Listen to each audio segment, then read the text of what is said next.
Bonsoir les filles, alors je viens ici vous faire cette vidéo afin de vous raconter une expérience que j'ai eue personnellement ce mois-ci par rapport au fait de dépendre de Dieu. Bon, c'était par rapport à la fête des tabernacles que le Godlywood Girls a organisée.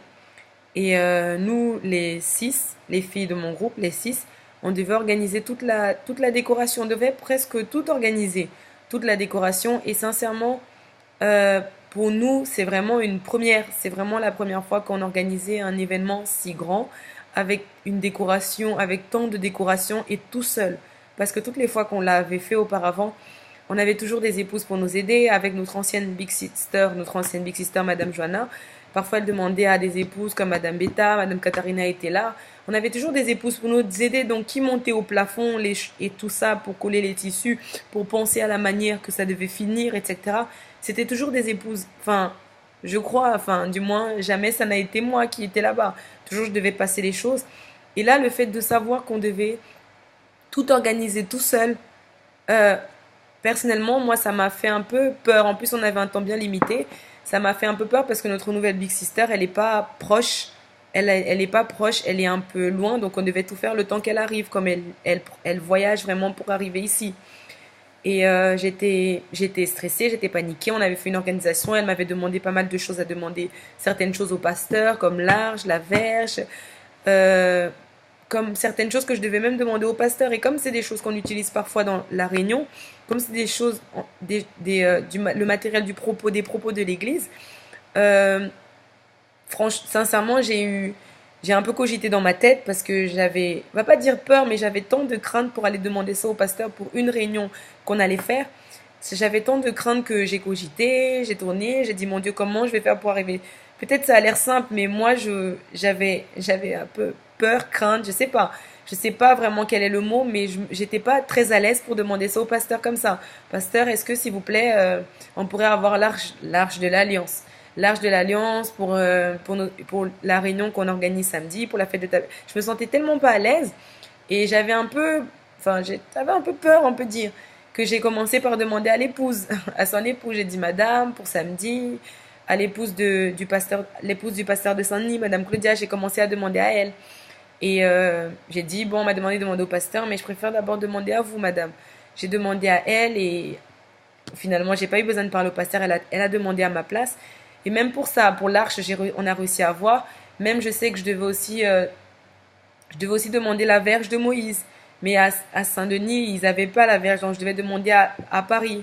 Et aussi pour demander à Paris, j'étais en train de calculer dans ma tête. Je me suis dit, comment on va faire pour la transporter? Est-ce que le pasteur va dire oui? Est-ce que le pasteur va dire non? Tellement j'ai calculé dans ma tête que le vendredi soir, la fête de tabernacle c'était samedi matin, que le vendredi soir, il n'y avait toujours pas la verge. J'ai réalisé quand je suis arrivée à la maison que j'ai oublié de demander. Enfin, j'ai tellement planifié, oublié, avoir peur en même temps, que finalement, j'ai pas demandé. Et tant de choses, les tissus. Madame me demandait une mission presque à la dernière minute. Là, tu peux trouver ça. Euh, Tant de choses, mais surtout la décoration et le fait de savoir qu'on avait un temps limité et qu'on devait vraiment finir à midi.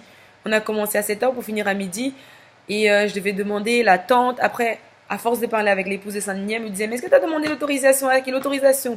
Et pour moi, c'était tant de choses. Je me dis, ah oui, c'est vrai, j'ai oublié de demander l'autorisation. Ah oui, c'est bon, on va toucher, on n'a même pas demandé l'autorisation. Ah oui, c'est vrai. C'était tant de choses, même le vendredi soir, je me souviens. Elle m'a dit, Sonia, comment vous allez faire pour porter les choses du gymnase jusqu'au premier étage? J'ai dit, bon, on va demander aux garçons qu'on va trouver là. Là, elle m'a dit, non, il n'y aura pas de garçons. Ils vont tous aller au groupe jeune. Et là, j'ai dit, ah oui, c'est vrai, comment on va faire? Après, j'ai juste répondu comme ça, bon, on va porter nous-mêmes. Et après, elle m'a dit, vous avez fait un planning. En fait, j'étais déjà très préoccupée et très stressée par l'organisation, au point même que je ne croyais pas que nous seuls, on pouvait y arriver. Même quand avec les filles, on disait qu'on va demander de l'aide à certaines plages, moi, personnellement, j'ai pensé tout de suite à Jessica parce que je me disais elle sait faire ce genre de choses, elle a l'habitude, elle est créative, elle pourrait faire ce genre de choses que moi personnellement j'y arriverais pas en fait. Je me disais que j'y arriverais pas, j'aurais pas pu avoir cette créativité là et même d'autres les filles dans le groupe, j'arrivais pas trop à voir comment on allait réussir bien pour que ce soit joli. Donc on a même demandé l'aide de 3 filles. Bon, moi j'avais poussé pour Jessica parce que je croyais plus. On a demandé à l'aide de 2 autres filles, Fabina et Pomélie. pour qu'elle puisse nous aider aussi parce que le travail était beaucoup. Et donc je suis restée très préoccupée, même très préoccupée parce que j'avais envie de faire bien, j'avais envie que cela vienne à réussir, j'avais envie que cela vienne à être un succès. Donc je suis restée vraiment préoccupée. Même le soir, je me souviens, c'était après la veillée des ouvriers. L'épouse m'a dit, vous êtes organisé pour demain, comment vous allez faire? Et c'est là comme si j'avais une lumière, j'ai fait, ah oui, c'est vrai, je vais faire un planning tout de suite. Elle a dit non, mais Sonia, va dormir parce que là, tu commences à être trop préoccupée. Va dormir, déjà que tu vas te réveiller tôt, donc va dormir et demain tu vas voir tout ça. Et même lorsqu'elle m'a dit ça, c'est là que j'ai réalisé que vraiment j'étais préoccupée. Après, Après, c'était tant de choses, j'avais oublié de demander l'autorisation à, à l'épouse pour emprunter les tentes de l'EBI. Après, je me suis dit, je vais demander demain. La Vierge n'était toujours pas là. J'ai dit, demain, il faut que je trouve une solution. Et je suis allée dormir sans compter toute la préoccupation que je me disais, mon Dieu, est-ce qu'on va réussir? Et je crois qu'en réalité, je n'y croyais pas. Mais je suis allée dormir en me disant comme ça, je vais pas être préoccupée, je vais rester calme, je vais rester calme, je vais dépendre de Dieu, je vais laisser tout entre les mains de Dieu, je ne vais pas être anxieuse, demain je vais crier sur personne parce que j'ai dit ça pourquoi? Parce que on doit se connaître comment on est pour pouvoir pour ne pas pouvoir tomber dans les pièges du diable, même dans les pièges de caractère, dans les pièges de non-maîtrise de nous-mêmes. Et je sais que moi, quand je suis très préoccupée avec quelque chose, je suis vraiment stressée, je suis que dans la chose, je finis par un peu parfois mal parler aux autres qui sont à mes collègues qui sont autour de moi. Je finis par donner des ordres qui passent mal au lieu de demander gentiment. Et j'ai dit comme ça à Dieu, mon Dieu, je ne veux pas que que cette manière d'être lorsque je suis préoccupée vienne demain. Je ne veux pas agir de cette manière. Je veux vraiment dépendre de toi. Je veux pas que ce soit la force de mes bras, mais je veux vraiment que ce soit ton esprit qui vienne à diriger. Et j'ai fait cette prière, j'ai dit demain je vais pas être stressée, demain je vais pas me préoccuper, demain je vais pas demain je vais être en paix, je vais travailler, je vais être en paix, et croyant que tu vas tout diriger, qu'on va tout finir à temps. Lorsque j'ai fait cette prière, j'ai dormi vraiment, j'ai vraiment dormi peu parce que je me suis levé très tôt, mais j'ai dormi en paix, sans préoccupation après. Et le lendemain, la seule chose que je voulais faire, c'était faire une prière avec les filles, avec toutes les filles, et remettre entre les mains de Dieu ce travail et leur passer ce que moi j'avais parlé avec Dieu hier, qu'on va pas être préoccupé, on va tout laisser entre les mains de Dieu, et lorsqu'on va travailler, le Saint-Esprit va nous diriger. Et lorsque je suis arrivée à la salle, bon, il n'y avait pas toutes les filles à l'heure qu'on a commencé. Mais je voulais pas attendre que tout le monde arrive un peu après, même 30 minutes après. Je voulais faire la prière avant même de toucher la moindre chaise. Alors j'ai fait la prière avec Brune et Pomélie, qui étaient là déjà. J'ai fait la prière, je leur ai dit qu'est-ce que, je leur ai dit tout ce que j'avais pensé, tout ce que je viens de vous dire, et je leur ai dit que là on va remettre entre les mains de Dieu et rien ne va se passer. Quand on va parler quand même on va demander à quelqu'un, est-ce que tu peux faire ça s'il te plaît pour que ça avance vite? On veut pas que la personne obéisse, mais sans avoir vraiment envie d'obéir. Vous savez, quand on te dit je peux faire ça, tu fais, mais tu n'as pas vraiment envie de le faire et tu peux pas non plus réagir mal. Donc tu fais, mais c'est pas avec vraiment le désir de faire pour Dieu. Et j'ai dit non, mon Dieu, il y aura même pas ce genre de choses. On veut travailler dans le même esprit. On veut pas avoir des petites choses, même entre nous, même parce qu'on est stressé pour le travail, même des petits conflits. Je veux pas, même dans la prière, j'ai attaché ça vraiment, laisse entre tes mains et c'est toi qui vas diriger.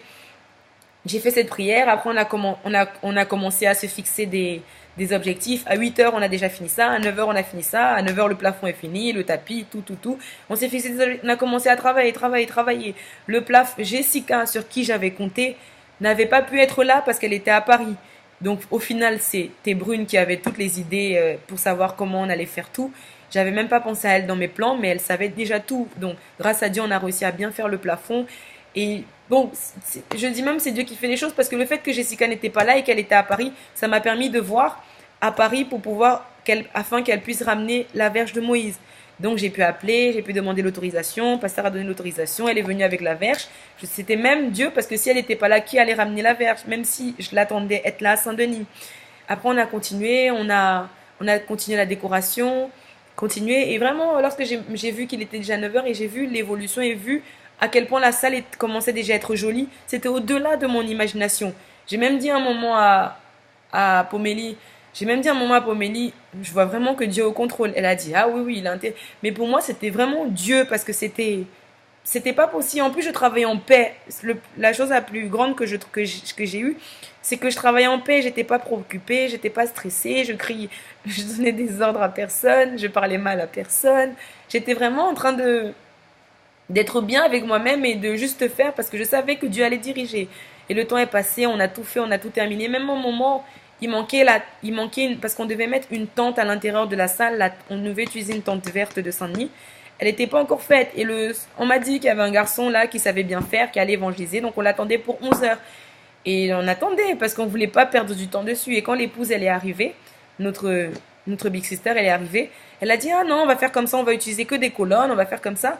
Et l'idée qu'elle a donnée, c'était bien, bien mieux même que la tente qu'on allait utiliser. Et là encore, j'ai même vu que c'était Dieu. Après, on n'avait même plus besoin de ce garçon-là. On s'est juste activé et on a fini, les filles, la décoration, je pense qu'on a fini au maximum à 13 heures. Non, au maximum vers 12h45. Et en tout cas, à 13 heures, on avait eu le temps d'aller se changer toutes. On avait eu le temps de tout aller se changer. On était déjà, à 13 heures, on allait toutes se changer. On était déjà prêtes. On avait tout fini.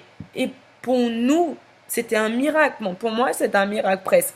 C'était un miracle, c'était une grande première parce qu'on n'a jamais, jamais dans l'histoire du Godlywood Girl, depuis que j'y suis, jamais on a terminé une décoration à temps avec tant de marches.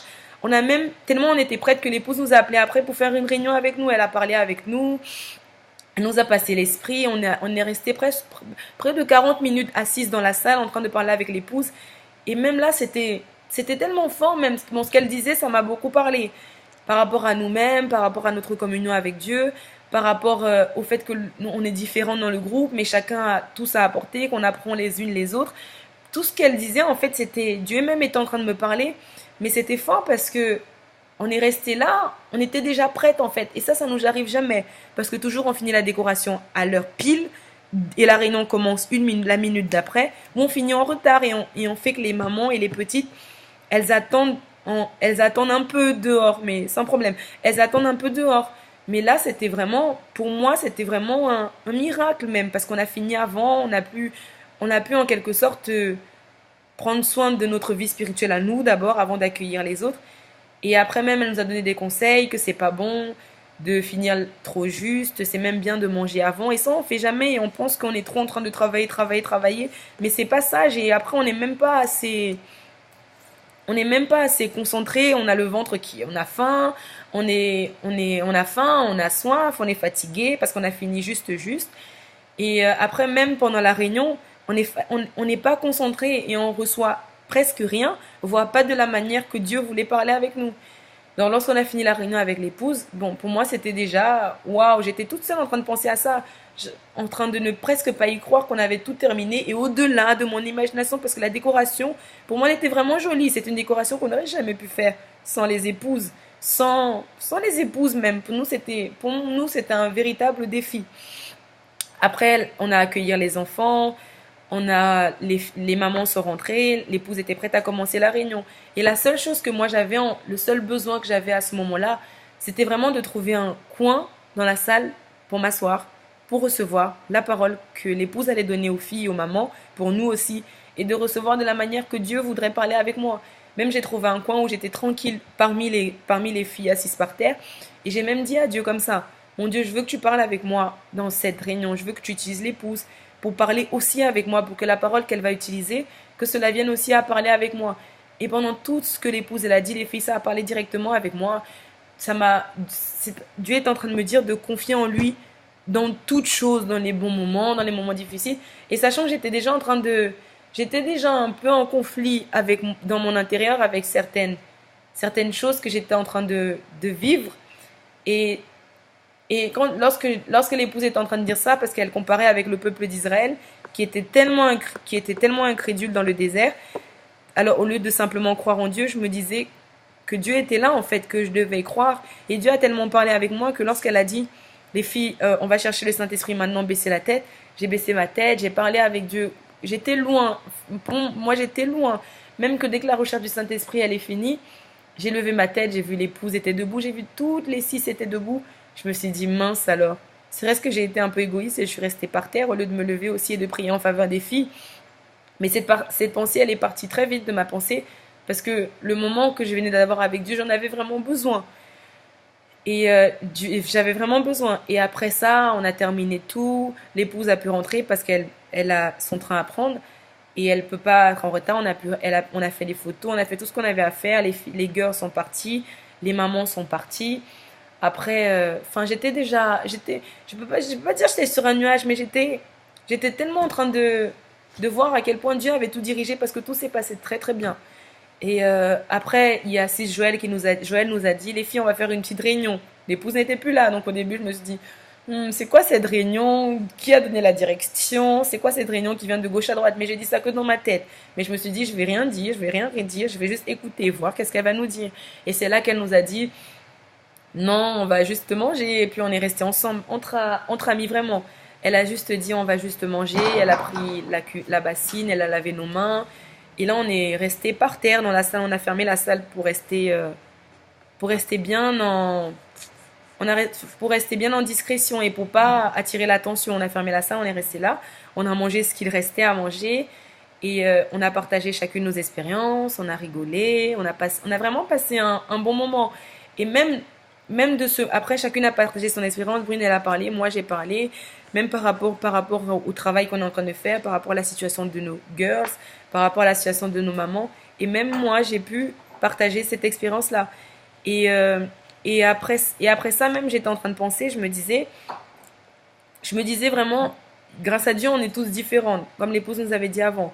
Grâce à Dieu, on était tous différents parce que si c'était que moi, si cela ne dépendait que de moi, après ça, j'aurais dit les filles, on range et on part. Parce qu'il était déjà un peu tard. Et si c'était moi, on range et on part. Mais il fallait Joël là pour créer cette harmonie, ce moment que je pense qu'on avait tous besoin. On est resté 20 minutes à terre en train de parler entre nous. On avait tous besoin. En plus, après même qu'on ait passé ce moment-là, le soir, j'étais en train de penser que c'était la première fois depuis tous les changements qu'il y a eu dans notre groupe qui ont pris à peu près 2 mois, c'était la première fois que notre groupe devenait à nouveau soudé. Parce que je trouve qu'on ait été un groupe soudé, on est un groupe soudé. Mais sauf qu'avec les changements, bon, peut-être c'est dû au changement, j'avais l'impression qu'il y avait la division, certains faisaient un peu comme ils voulaient, ou certains ne. Ça, c'était à mes yeux, ou c'était pas. On était